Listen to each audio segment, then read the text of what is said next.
I have a guest, and I'm super excited to talk to her. We are obviously in the wake of the LA fires, in the wake of so many not natural, but very much man-made disasters, experiencing the full, very real impact of carbon in the atmosphere and climate chaos.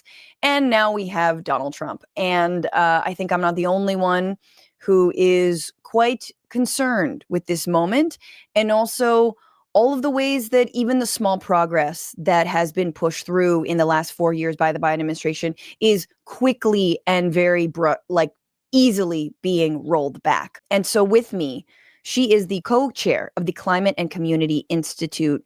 I'm really excited to welcome to the program Thea Riofrancos. Thea, thank you so much for being here. Thank you so much. Thea, you have a recent op-ed, recent, like a month ago, right before Trump was inaugurated, this op-ed that I was really fascinated by. I could just bring it up here and show folks. Everyone needs to read it, and put a link to it in the description, called "Biden Left Us with a Prius Economy. It's Time for Something Different." And I really want to, unpack what you mean. I think I can guess, but for those who don't know, like in this article, you really talk about the need for green economic populism versus this Prius economy. Can you just tell me what you meant when you co-wrote this awesome op-ed? Totally. Thank you so much. And it is true that under the Biden government, we got the US's most ambitious climate policy ever. But it's also true that the ceiling is the floor. Meaning that there was no prior climate policy of merit, or of note at the national level in the US. Of course, we have California doing some policy, New York, and I don't want to downplay that, but we never had federal climate policy. So this is our first real one. And there were some, real advances in it, right? It unlocked a lot of tax cuts and consumer incentives for both businesses and households to kind of go green, right? To produce those EVs and to buy those EVs. A lot of it was really about, that type of green consumption. But, at the same time, when you ask ordinary Americans, have you ever heard of the IRA, which is this wonky name, Inflation Reduction Act, which is due to conflicts with Manchin and trying to win him over, right? So it's not even called ambitious climate policy. So people don't even know what it is. So, and we have to think, I think, about messaging and how these messages reach the public. So part of it is just people don't know what it is. And if you ask them, they either don't know what it is, they think it's negative, a small percentage thinks it's positive.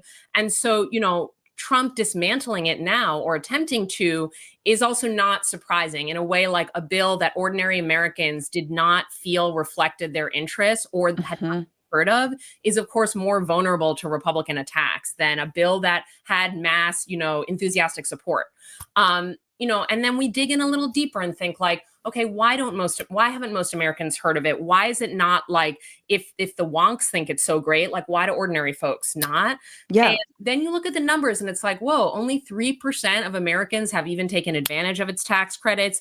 And when we dig deeper, it's the majority that have are well off, right? And that's also not surprising, in the sense that you need to be an asset owner, be someone who owns a car, owns a house, that type of thing, in order to be even in the position of making your house more energy efficient, right, or having that means to invest in what is a new asset, an EV, and it's pretty expensive. Yes, you can knock $7,500 off because of the IRA, but we're talking about something that's $50,000, $60,000, $70,000, and the average, many Americans don't have $500 in their bank account, right? And so when we look at the cost of living crisis and the popular discontent, and then we look at a bill that, while it maybe had good motives for sure, and it definitely has helped initiate a lot of new factory production of batteries, of solar panels in the US. But when we look at how it affected the people who are struggling the most, and also the people who Democrats obviously need to win back in order to have a winning coalition, it did not do that work. It didn't do the work of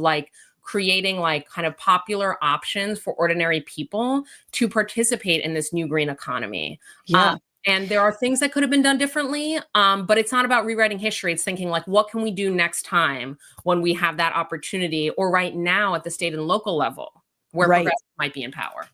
Yeah, I think that's really, even just knowing that there was a tax rebate you could possibly take advantage of, even if you were in a position to, let's say retrofit your home or have like a heat pump. I was really excited about that. I'm a renter, but like I was like, I didn't eventually ask my, landlord, but I was like, you could get a rebate and get a heat pump, and then we could have central air because that's better, for the environment and also effective and whatnot. And so, but that's not going to happen. Like, number one, she's not going to do that. But like, it's just like, yes, only some people found out about it or were in the position to implement it. And in effect, couching everything as a tax rebate and in a tax scheme and incentives, it's still a market-based, not real solution, but sort of fix it. But what do you think? Because I think the unspoken thing here is also about messaging. What is actually breaking through to people to get folks excited about something like a Green New Deal or green economic populism? What are your thoughts on messaging and what's the first foot forward on that? Yeah. So I think, first of all, you have to try.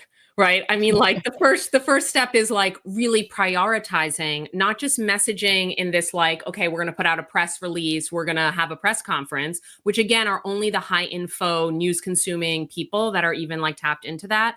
But, getting at more ordinary people means that you need to be on TV, you need to be on TikTok, you need to be out there. Like Biden famously or infamously held like very few press conferences, and we could ask why that was, but I won't go there, right? we all know. We know the answer, right? It wasn't ideal when he did, and he might have done damage at times to his own policies. But, even given his age and the fumbles, like he could have had spokespeople, he could have had other folks that were carrying that baton of messaging beyond him. And like, just to compare, Latin America is a place where I've done a lot of research. And what we often see with progressive governments there is that they're like on the radio, on the airwaves, on TV, like every day. And the reason is the media there is even more right wing. So they know, because it's controlled by like 5 wealthy families in a lot of countries, right? They know that they cannot trust that media to even get out the most basic facts, let alone like supportive arguments for their policies. So they are like flooding the airwaves, right? With their own, messaging, with sometimes long speeches,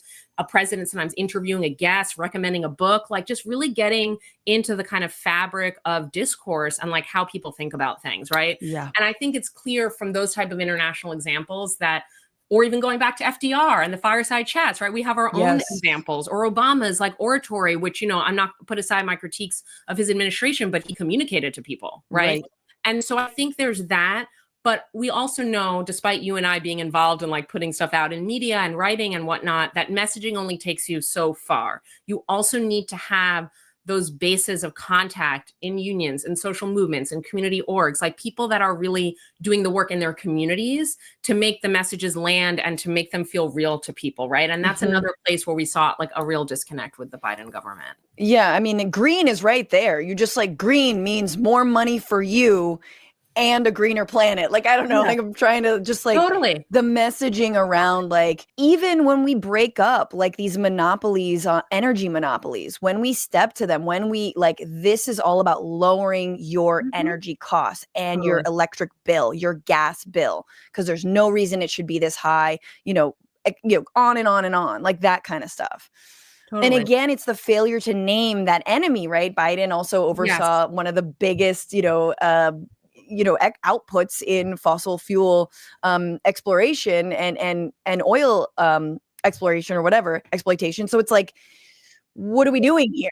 I mean, Yeah, I mean, the key to populism as a political strategy is being really clear who the enemies are, right? In part because the right wing is always scapegoating the wrong people, right? They're scapegoating folks that are trans or migrants, and they're pointing the blame that way to distract us from, who obviously controls the means of production and who's obviously benefiting. But the left needs to kind of take the hint around how powerful it is to be clear about who our enemies are, right? They're not migrants. They're not our trans neighbors. They are the wealthy. They're the 1%. And I think the fossil fuel executives is a key place where Biden simply could not lean into calling them out because, as you said, the U.S., under his government is like undergoing a fossil fuel boom, incentivized by his own government's policies. So it would be awkward, to say the least, to be like, let me call out the CEO of Exxon when Exxon is benefiting roundly from Biden's own policies, Yeah. right? And that put him in a corner. But, regardless, we do need to think of ways of like, how do we create our coalition and who are our real opponents here? And it's the same thing with like it's funny because I hate giving the right credit, but the right identifies the people and the messages that they want to fight, whether or not liberals or the Democratic Party lift those messages up. Case in point, the Green New Deal was never implemented, didn't actually happen. Let's implement it.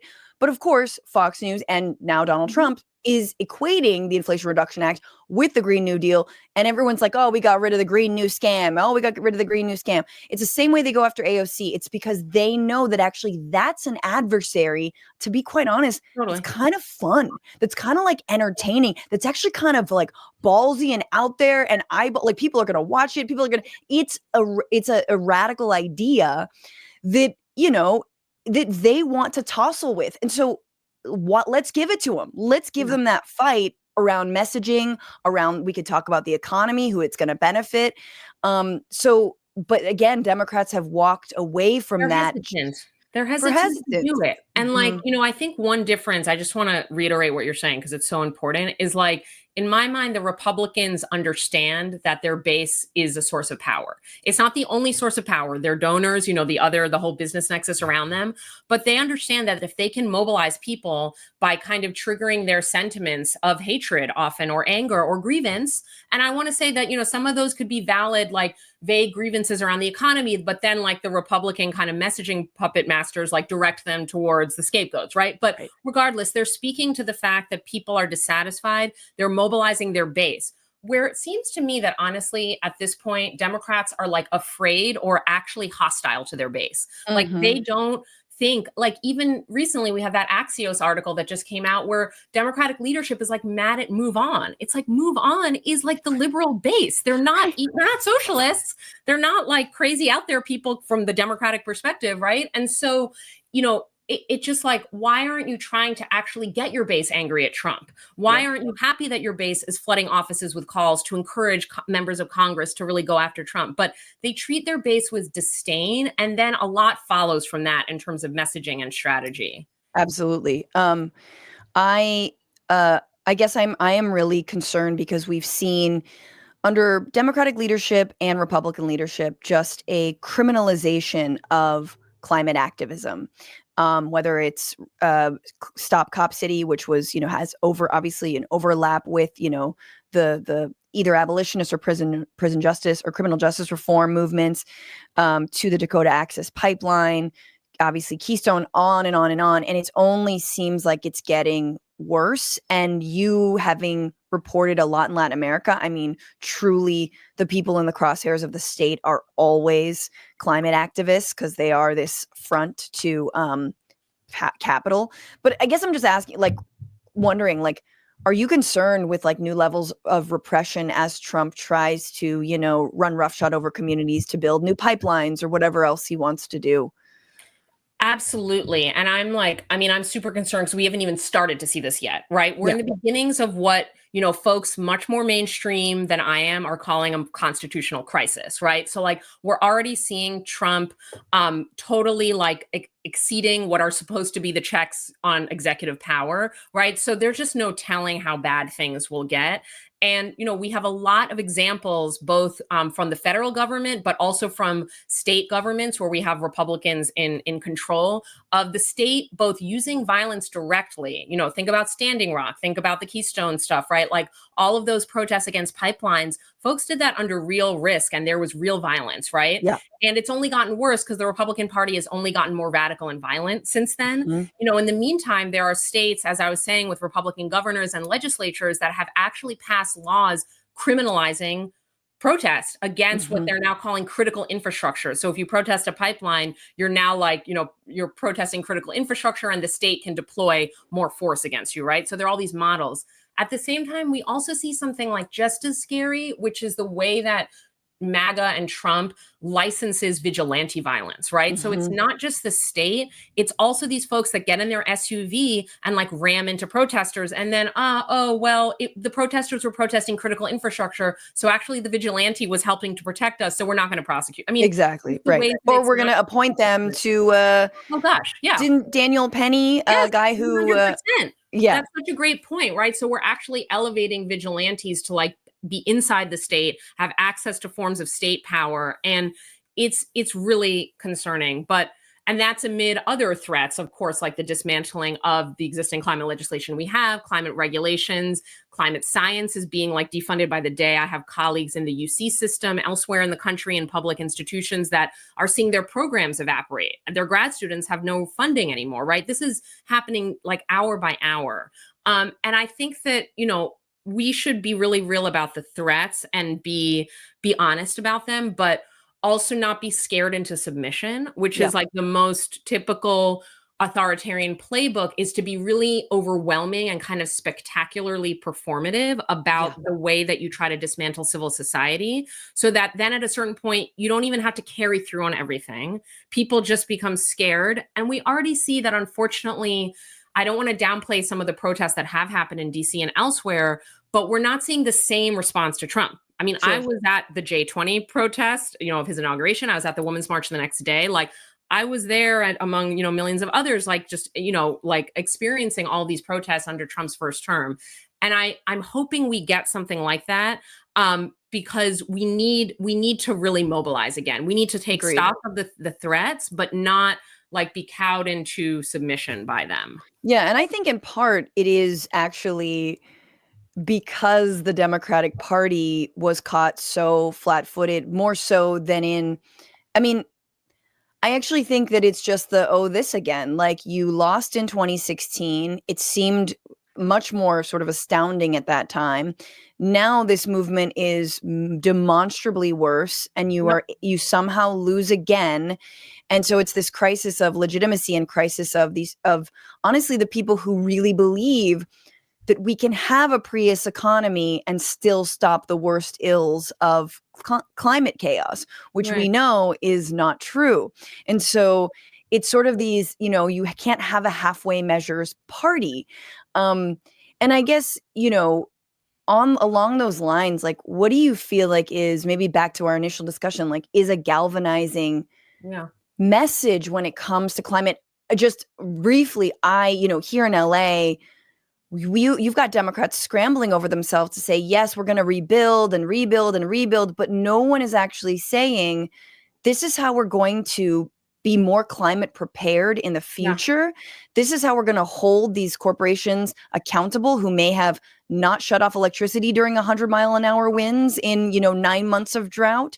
This is how we're going to protect you. No more middlemen, on and on. You're not seeing that. You're seeing, we're just going to everybody build.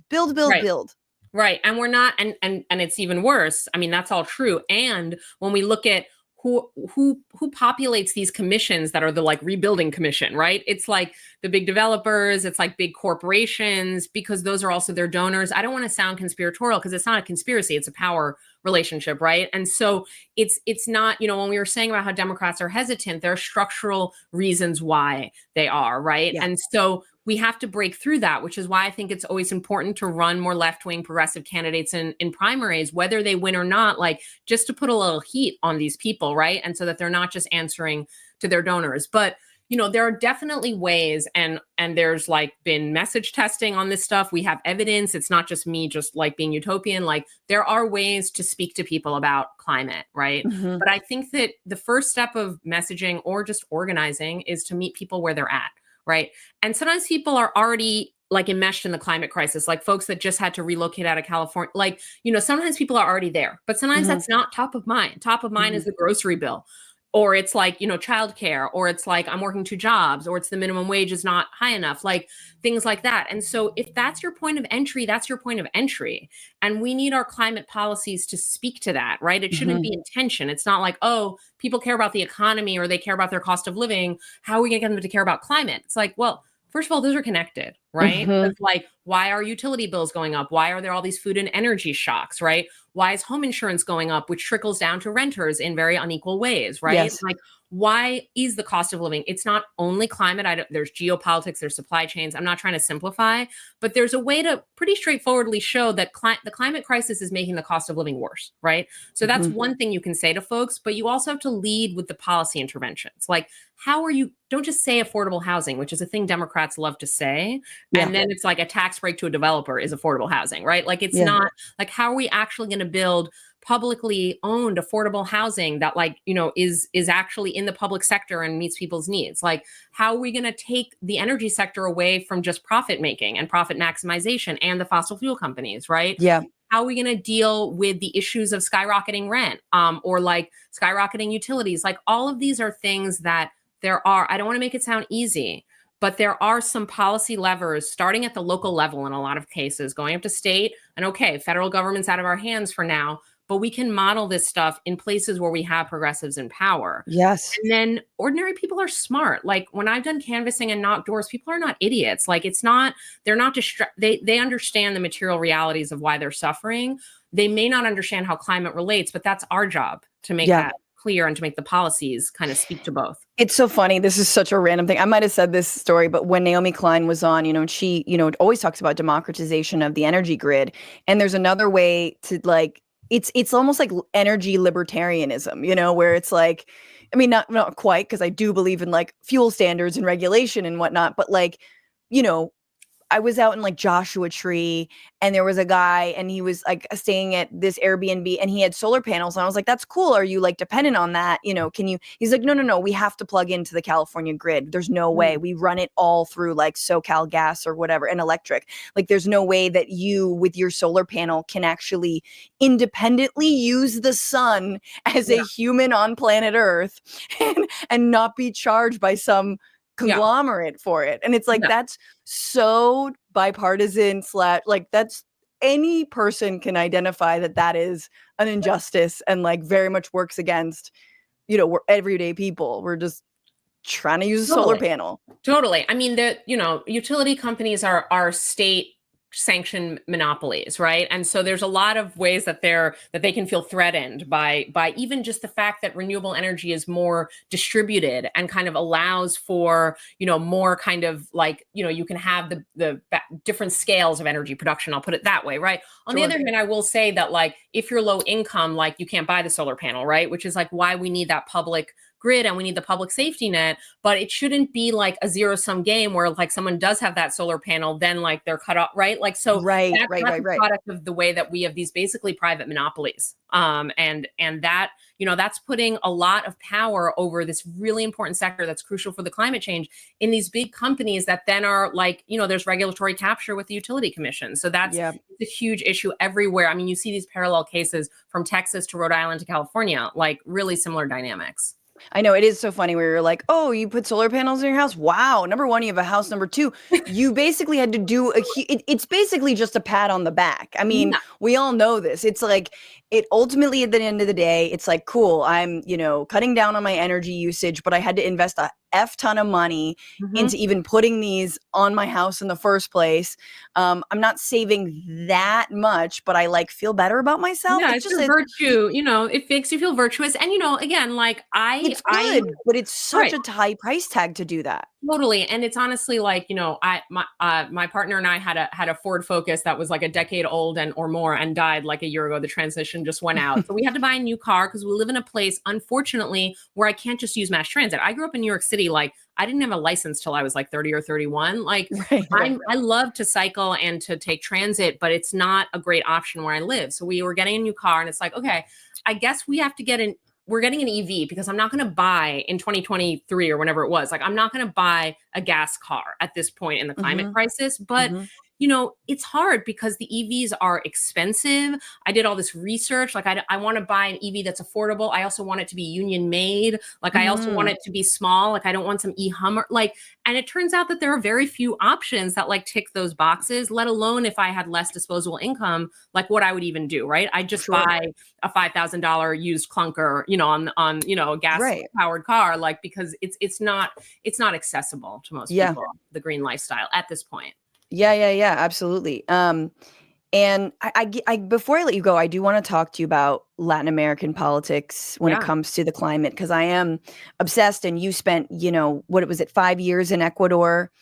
I spent like years across Ecuador, Chile. My family's from Argentina. So I've been, so I've had this long history of from family connections, but also just because it's such an inspiring and interesting region when it Yes, comes to environmental and climate politics. And yes. I don't want to simplify, right? I wrote a book about how actually the left can be quite divided in Latin America between those that want to Plug exploit that book again, resources. real quick. Resource radicals. Yeah. So Resource that's a radicals. book Okay. on that. And I've written like, easier to read essays, whatever your thing is, look at my website, theoriofrancos.com. I've written a lot about this topic because it's fascinating, but it's also lessons for us in the US, right? If we were ever so lucky to have like a really progressive government, like what would we do with our oil reserves? Would we want to exploit them for the people, right? Because that's one version of leftism that I have respect for and I understand. There's another kind of more radical or environmentally radical movement in Latin America that's like, we don't want to extract this stuff anymore, right? So you have Yeah. a lot of indigenous movements, ecological movements that are really pushing for like, let's get our economies out of this trap of extractivism, as they call it, right? What's kind of interesting now is that you actually have some governments that are at least partly listening to these movements, right? So I want to just name, for example, Petro Gustavo, who's the president of Colombia, who Hmm. now has not issued new oil and gas licenses. Like Colombia, we may not know it, is an oil exporter, right? That's an important part of their economy. And Yes. they're still extracting oil. He's not like expropriating the stuff that's already happening, but he says no more new ones.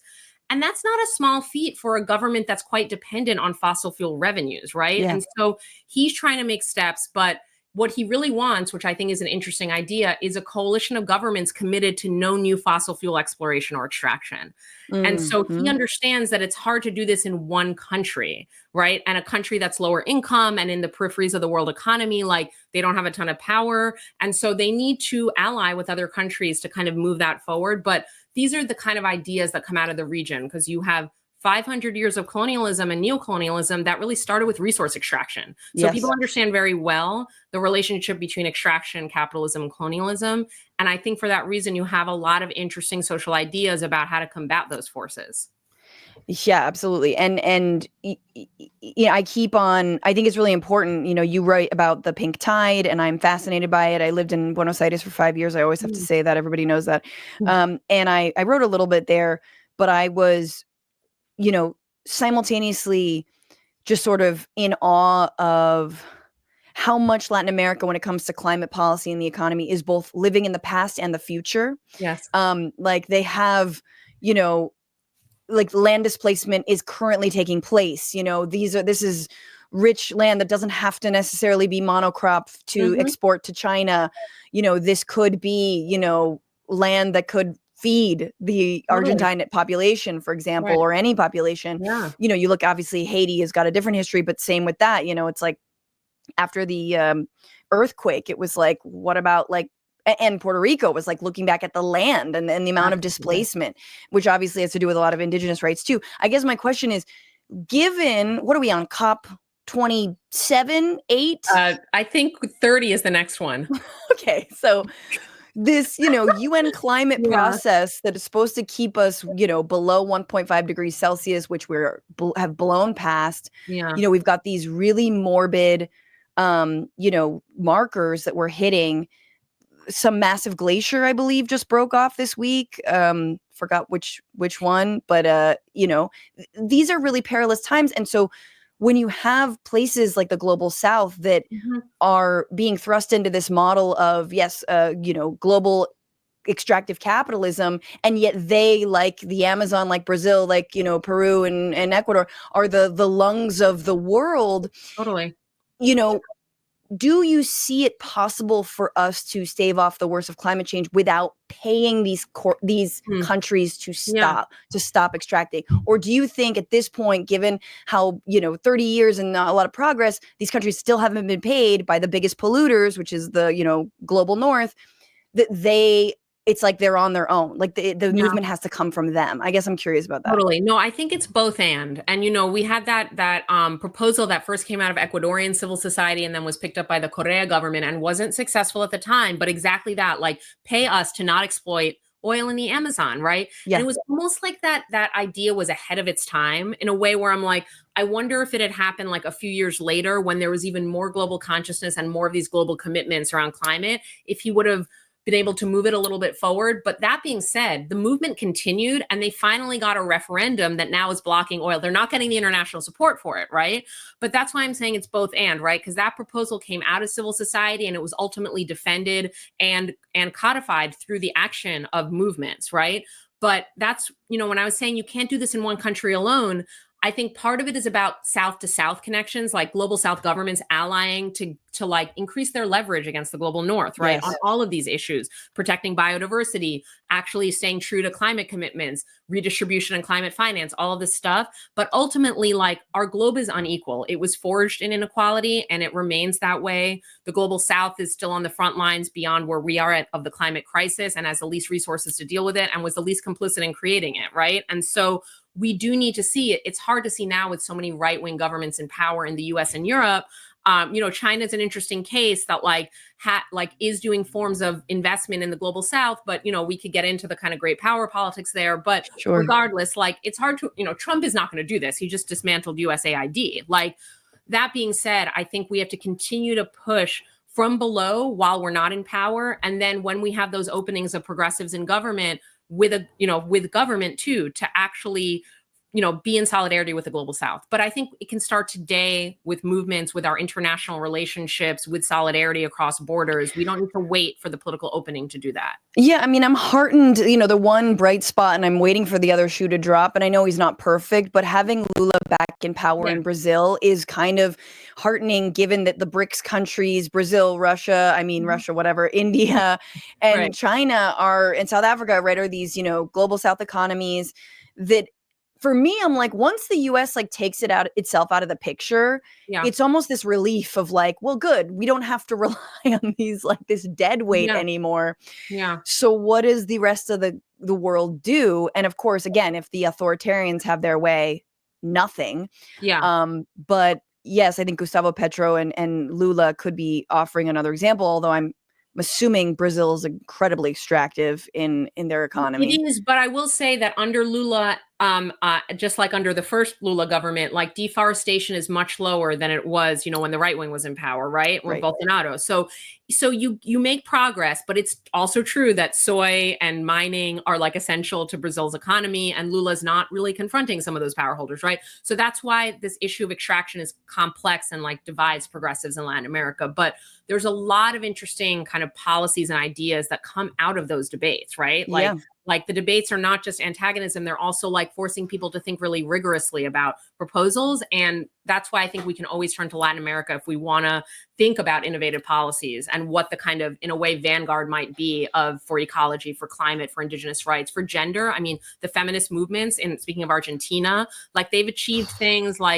starting from really Catholic, patriarchal, people talk about machismo, it wasn't an easy battle, right? But they have and it just happened, of course, after I left. No, but I do think Milei has to be situated in this backlash to the feminist movement, 100%, which on the one hand, that movement is vulnerable to figures like Milei, but it also shows the power that there is this reaction and pushback, right? Yeah. And the feminists in Argentina and Chile and Mexico have fought against regimes that are really right-wing, in some cases authoritarian regimes. I mean, they have dealt with real violence and real risk, and they have stayed mobilized. And so, again, if we want to think about how we're going to push back to Trump, to the Supreme Court, let's take some lessons from south of the border, because they have really endured and actually won abortion rights that in many cases are more thorough than anything that we've had in the US. I 100% agree. Thank you so much, Thea Riofrancos. TheaRiofrancos.com. If you want to go check out her work and her awesome, again, I'll put this op-ed in the description. And there's just so much great writing that you've done over the years. So thank you so much. And gosh, please come back. I could talk to you for forever. I was like, well, we'll only do 20 minutes. And now it's oh yeah, it's 45. We're done. Bye. I'm too chatty for that. Anyway, it was a pleasure. And I hope to do it again. What's going on, Frantifa? If you haven't already, Subscribe to this channel right now. Hit that button. And also, you can become a patron and support the show every single week. Get access to bonus episodes and exclusive merchandise.